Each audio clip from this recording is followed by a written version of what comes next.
Masyarakat Nusantara kaya akan nilai-nilai kearifan lokal yang berasal dari ragam budaya yang dimiliki. Nilai-nilai itu sebagian ada yang berkembang menjadi norma maupun etika. Norma maupun etika itu walau tidak dituliskan, tetapi tetap dipatuhi. Ia terikat sanksi moral. Sanksi moral itu justru lebih sering menakutkan dibandingkan dengan hukuman formal seperti yang berlaku sekarang ini.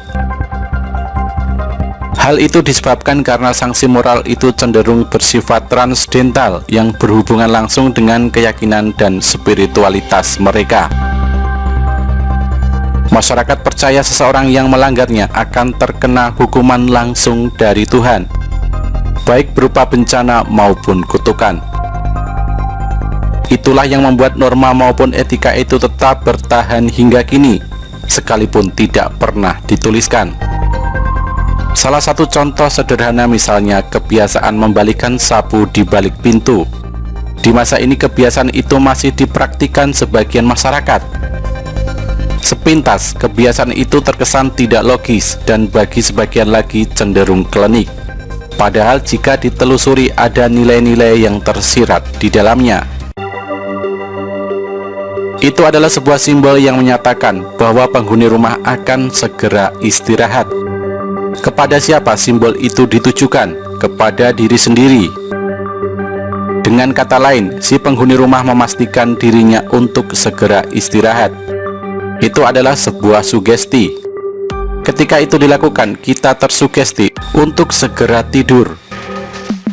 Sugesti itu mempengaruhi pikiran diri sendiri, sehingga si penghuni rumah akan bisa langsung tidur. Pada masa lalu, praktik itu sebenarnya secara merata dilakukan di hampir seluruh masyarakat di Indonesia. Karena sudah menjadi kebiasaan dengan disertai nilai-nilai pula di dalamnya. Membuat setiap orang yang tidak melakukan hal itu akan merasa pikirannya terganggu. Pikiran yang terganggu sudah pasti akan membuat seseorang susah tidur. Dalam keadaan itu, orang tersebut rentan terhalusinasi dengan pikiran yang aneh-aneh. Makanya sering kita dengar ada orang yang mengaku diganggu hantu karena lupa membalikan sapu di balik pintu. Sebenarnya itu adalah halusinasi akibat ketakutannya sendiri. Banyak kearifan lain yang memiliki nilai semacam itu. Misalnya, mengapa ketika kita menyapu rumah di malam hari, sampahnya tidak boleh keluar dari pintu?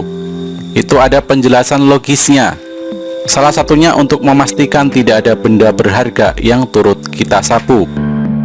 Sehingga ketika keesokan harinya sebelum kita membuang sampah itu, kita masih bisa memastikan apakah ada benda berharga yang turut tersapu.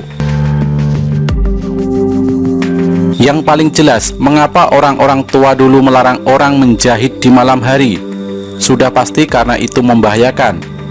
Apalagi di masa lalu, listrik belum ada. Orang masih menggunakan lampu yang redup.